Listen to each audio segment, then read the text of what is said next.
know that if someone, be it your boyfriend or girlfriend, promised to marry you and later broke your heart, you can sue him or her for breach of promise to marry? By now, I know some people might have been wondering about what really is the breach of promise to marry.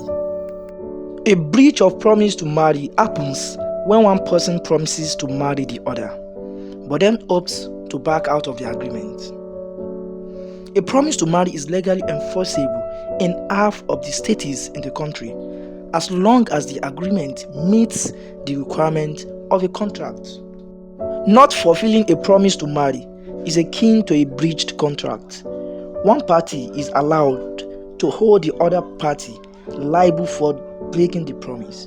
In many states, a contract to marry is not required to be in writing in order to be enforced. Flowing from the foregoing, in order to succeed in an action for breach of promise to marry, the claimant has to prove two elements.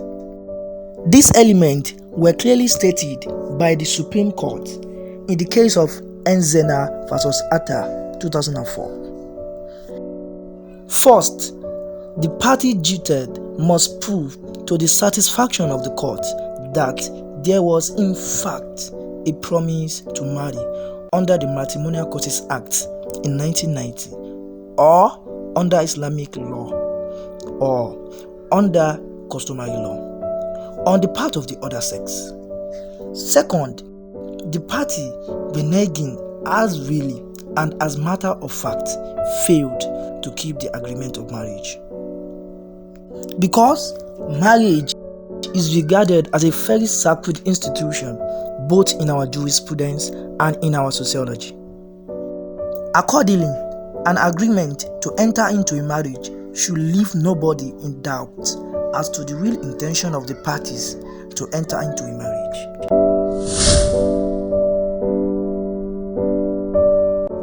Of course, for every contract, there must be a consideration.